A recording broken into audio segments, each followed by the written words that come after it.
Review of clause patterns. The clause is the key unit syntax capable of occurring independently. Examples: without being part of any other unit. It is useful to think of the clause as a unit that can stand alone as an expression of a complete thought, that is, a complete description of an event or state of affairs. Hence, many spoken utterances consist of a single clause. Examples: have you got an exam on Monday? She smiled sweetly. However, not all utterances or sentences contain complete clause. More sauce?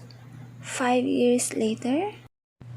Although these examples make sense as individual utterances or sentences, they do not have a verb phrase, which is the key element of a clause. However, their message could be expressed more fully as a clause. Example: would you like more sauce? The following list presents examples of the basic clause patterns that are introduced in this section. Number 1, Sarah and Michael disappeared. Number 2, she changed her dress. Number 3, the Swiss cheese. Number 4, Mark was in the bathroom. Number 5, you gave her the wrong kind of egg. Number 6, that makes me so mad. Number 7, they are sending us to Disneyland. While on the other side of the sentences or the examples are the pattern that are used in making these sentences. Like Sarah and Michael disappeared. The subject is are Sarah and Michael, and the verb phrase is disappear. The verb phrase is the central or pivotal element in each clause. The valency of the verb controls the kinds of elements that follow it. For example, disappeared in number 1 cannot be followed by a noun phrase. It has the type of valency known as intransitive. On the other hand, gave in number 5 has to be followed by 2 noun phrases, one identifying the recipient, her, and the other identifying the thing that was given or the wrong kind of egg. Hence, the verb lets him give has the type of valency known as the transitive. The clauses in the examples illustrates the 5 major valency patterns. Now, the 5 major valency patterns that illustrates the examples that we used on the previous page. So, intransitive pattern, that is S plus V on example number 1. Monotransitive pattern, that is subject plus verb plus direct object, which is the example number 2. The copular patterns, the ditransitive pattern, and the complex transitive patterns. Each term is used to refer both to the clause pattern and to the valency of the verb that occur in the pattern. So we can say clause in number 1 has an intransitive pattern, and this disappear is an intransitive verb. Similarly, we can say clause number 5 has a ditransitive pattern and give is a ditransitive verb. All patterns which have an object following the verb, monotransitive, ditransitive, and complex transitive, are given the generic term transitive. Clause elements. Clause elements are phrases that serve syntactic roles in the clause as introduced in Grammar Bite. A number of tests can be applied to identify clause elements, but not all tests will apply in every case. As already noted, grammatical definitions are rarely simple and clear-cut. There are 8 major clause elements that we are going to discuss with my partner Eman Blanco. Clause elements: the verb phrase, the subject, the object, predicative, adverbials, long verb phrases, truly peripheral elements that will help us in making clause patterns or as we are going to build or make sentences.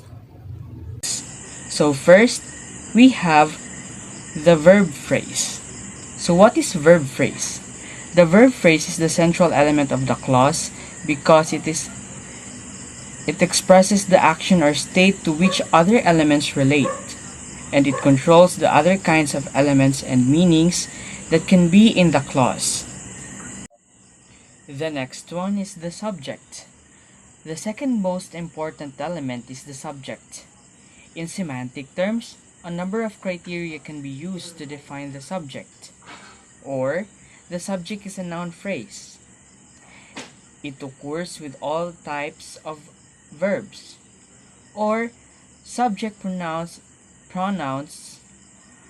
are in the nominative case. For example, he, she are the forms of the pronouns used as subject, while the accusative forms him, her are used as object. Compare he likes her with she likes him. The subject precedes the verb phrase except in clauses with inversion, such as questions, where the subject follows the operator. The subject determines the number of the verb phrase, depending on whatever the subject is singular or plural. Compare she works late, it is singular, with they work late, it is plural. So as you can see, there's a big difference. The subject noun phrase of a transitive verb can be moved after the verb and preceded by to make a clause with passive verb. Compare Kate saw it with it was seen by Kate. So you can see there's a big difference from it. So today we're going to talk about the object. An object is a noun phrase or a pronoun or a noun. It usually follows the verb. It only occurs with transitive verbs. An object pronoun is in the accusative case. For example, in he likes her and she likes him, the accusative forms her and him fill the object position. The object noun phrase of a transitive verb can be moved to become subject of the corresponding passive clause. So now let's compare everyone deserted me with I was deserted. So as you can see, I was deserted by everyone, but on the other side, everyone deserted me. So we have two types of objects, the direct objects and the indirect object.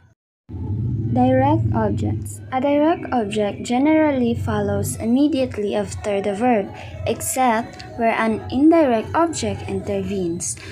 Its most common semantic role is to denote the entity affected by the action or process of the verb. In these typical cases, the subject denotes the doer of the action and the clause fits the template. For examples, he bought biscuits and condensed milk. We parked the car in the worst place. Well, I made an English muffin, but I ate the whole thing. X did something where something is the direct object. However, there is a wide range of transitive verbs where the meanings of direct objects are less typical. Here are the few examples. In these examples, the direct objects express abstractions which are not actually affected by the action of the verb. Nevertheless, grammatically, they are direct objects. Sometimes, English verbs require a direct object even though it has no meaning. Such is the case with the verb take. So, take is the verb. So, example, take it easy, Tina. As with subjects, English uses it as the dummy pronoun for direct objects, and Tina is the object, while take is the verb. Let's proceed to the indirect objects. An indirect object occurs after ditransitive verbs such as give and tell and comes before the direct object. It conforms to the other criteria for objects, including the formation of passives. To illustrate this last point, consider example number 1 where the indirect object is in bold and the direct object is underlined. In the passive counterpart number 1, the indirect object U becomes the subject. Examples number 1, Ben Franklin Transit gave you additional funding, wherein the additional funding is the direct object and the indirect object is U. On 1A, you were given additional funding by Ben Franklin Transit, wherein the U is the indirect object and the additional funding is the direct object. In contrast, the direct object additional funding cannot easily become the subject of a corresponding passive without the insertion of a preposition. As for the semantic role, indirect objects generally denote people receiving something or benefiting from the action of the verb. Predicative. A predicative can be an adjective phrase, a noun phrase, or occasionally a prepositional phrase. It follows the verb phrase and, if one is present, the direct object. It has the semantic role of characterizing a preceding noun phrase. So there are two major types of predicative, the subject predicative and the object predicative. Subject predicatives. Subject predicatives characterize or specify the subject noun phrase. Underline the following examples. His skin was very pink. Or this is the adjective phrase. That tall fellow over there is Dr. Fraker, a noun phrase. But his wife Shelley seemed in great shape, prepositional phrase. For example, number 1, the adjective phrase very pink is the subject predicative and it characterizes his skin, that is, it says what kind of skin he has. Specially distinguishing features of the subject predicative are it immediately follows the verb phrase, the main verb has to be the copular verb such as be, seem, and become. Subject predicatives are also called subject complement. Next, we have object predicatives. Object predicatives characterize or specify the direct object noun phrase. Object predicatives are in bold, direct objects are underlined on the examples. Oh, I can't get this milk open. Many consider this new gate something of a menace. He was surprised to find himself out of breath. Thus, in number 1, open characterizes this milk. The distinguishing features of the object predicative are it generally immediately follows the direct object. The main verb has to be a complex transitive verb such as make, find, consider, and name. The object predicative sometimes called the object complement. The next one in here is we have the adverbials. First, we have the obligatory adverbials. Some verbs take an adverbial in order to complete their meaning. This is known as an obligatory adverbial. Obligatory adverbials can occur with two patterns. The first one is the copular pattern and the complex transitive pattern. Obligatory adverbials usually express place or direction, although they can also express meanings. First example here, we have your toast is on the table. So, as I have said, obligatory adverbials usually express place or direction. So, where is the direction or place in the sentence? Yes, on the table. So the toast is on the table. Number 2. The pleasant summer lasted well into March. So, where is the obligatory adverbial? Yes, it is in the month of March because it said that obligatory adverbials usually express place or directions. The next example is, she placed the baby on a blanket in the living room. So, the obligatory adverbials here is on a blanket in a living room. So, that is the obligatory adverbials. And the last example, I treated her badly, very badly. So, the next one here is we have the optional adverbials. What is optional adverbials? Only a few verbs require adverbials to be complete. However, adverbials occur widely in clauses as optional elements. Optional adverbials can be added to clauses with a type of verb. So, the function of the optional adverbials is we are able to add it to any type of verb. They are usually adverb phrases, prepositional phrases, or noun phrases. They can be placed in different positions within the clause, in final, initial, or medial positions. So we can see the use of the optional adverbials in the first or in the middle or anywhere in the sentence. More than one of them can occur in a single clause. They are rather loosely attached to the rest of the clause. So most of these optional adverbials is attached in every single clauses, whereas the verb phrase is central. Always remember when we have these optional adverbials,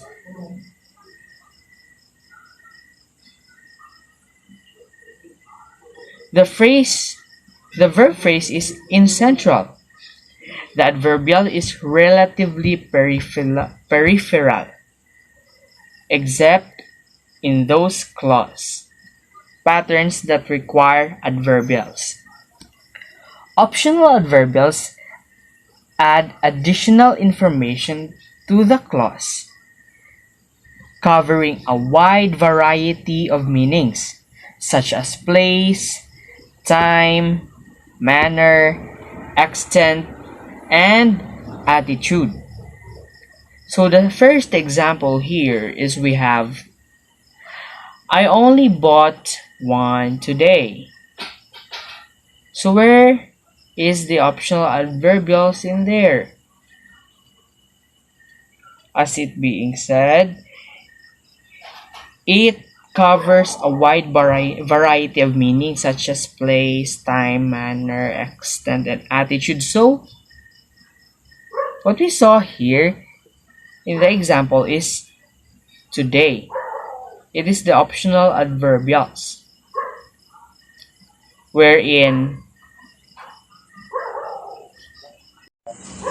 the next example is, I was here with Uncle Nick 30 years ago.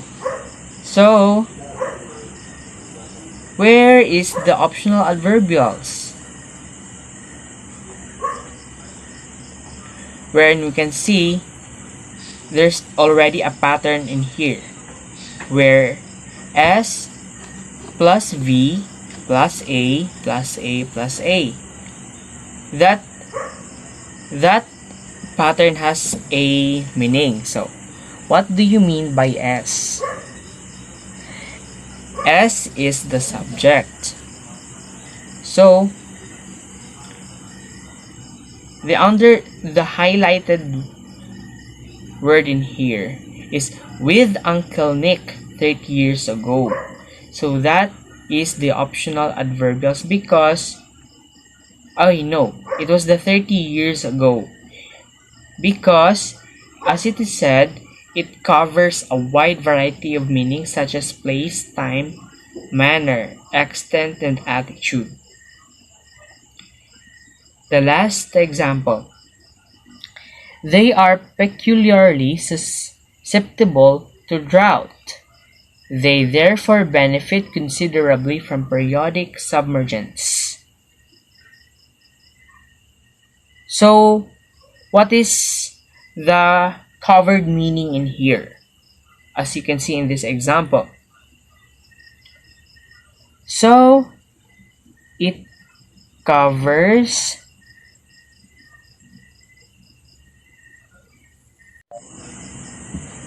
it covers its extent. Yeah, its extent, and also the manner wherein you can see the highlighted words are the optional adverbials. The next one is the long verb phrases. There is another bigger notion of verb phrase commonly used in grammar, including not only the verb phrase in this sense, but also any other clause elements which follow the main verb or the object, predicative, or adverbial, depending on the valency of the main verb. Example here is the monotransitive, ditransitive. So, the example here is, we will call this umbrella constituent a long verb phrase.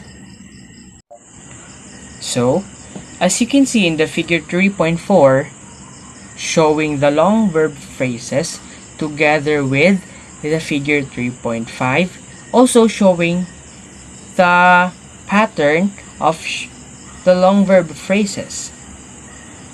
So, let's see their difference. Okay, the first figure, we have the clause, they passed the table with two men, wherein the subject is they.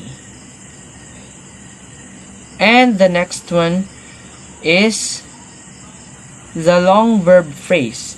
So the long verb phrase here starts in the word past and up to the word men. So the long verb phrase here is passed the table with two men, wherein the verb phrase is the word past. The direct object here is the table with the two men.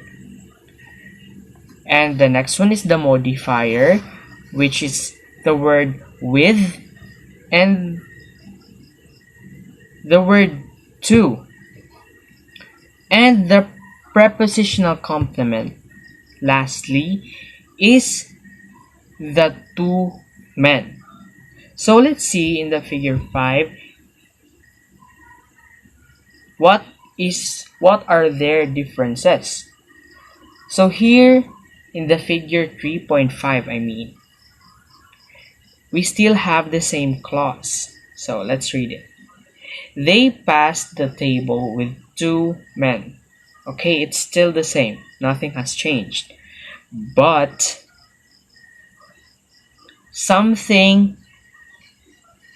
there is a pattern.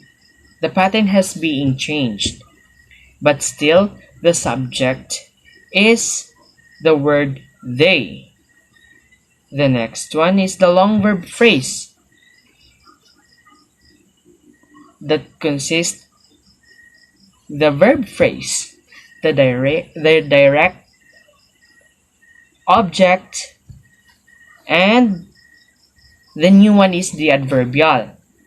So the first one, still the verb phrase is the word past.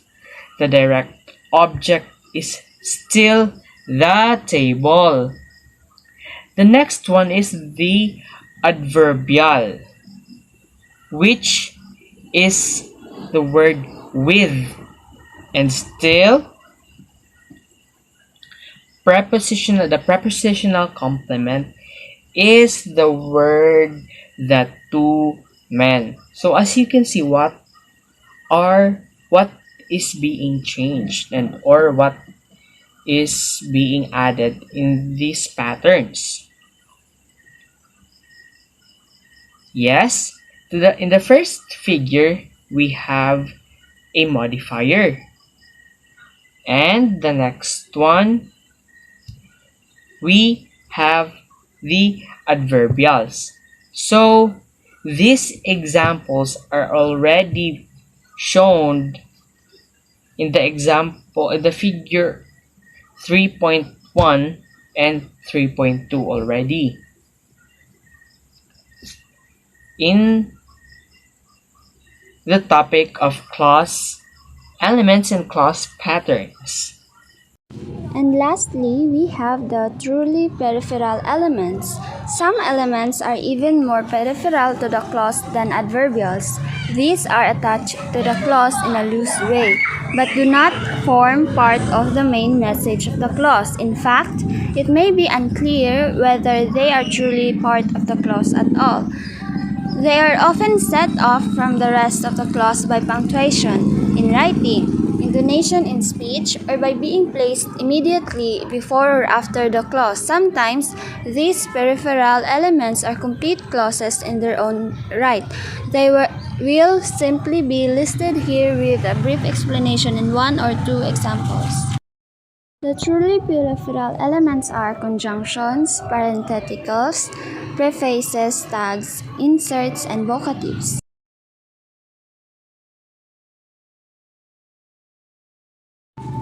Conjunctions.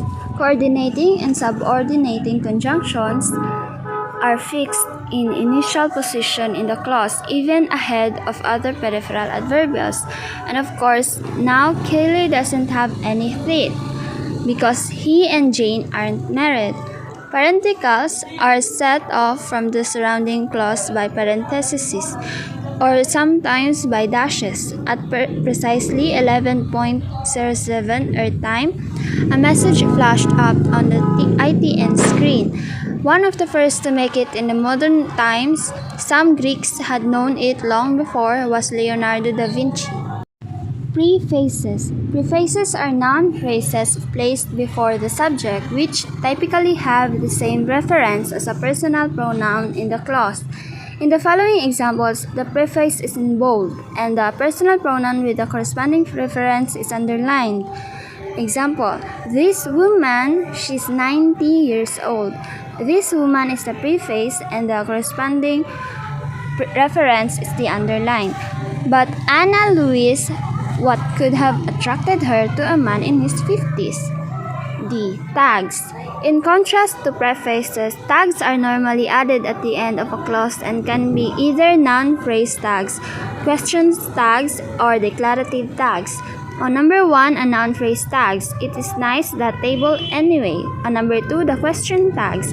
She is so generous, isn't she? Number 3, the declarative tags. Yeah, I thoroughly enjoyed it. I did. Inserts. We mentioned inserts as a separate family of words in 2.2.2. Grammatically, these are extra words which can be slipped into spoken discourse mainly to convey interactive meanings. They can occur as standalone elements or as peripheral elements in a clause. Examples with clauses are: hello, is that Cindy Jones? You know who Stan is, right? Some multi-word expressions may be considered inserts because they have become so formulatic that they seem like single units rather than syntactic constructions. And lastly, the vocatives. Vocatives are nouns or noun phrases which generally refer to people and serve to identify the person being addressed. Mom, I'm making such a big sandwich. Oh, make your bloody mind up, boy. Bloody is a taboo word and may be offensive to some people. Come on, you Reds. Come on, you Reds. Come on, you Reds. Addressing a football team during a match. All the above types of peripheral, except for conjunctions and parentheticals, are more frequently found in spoken language.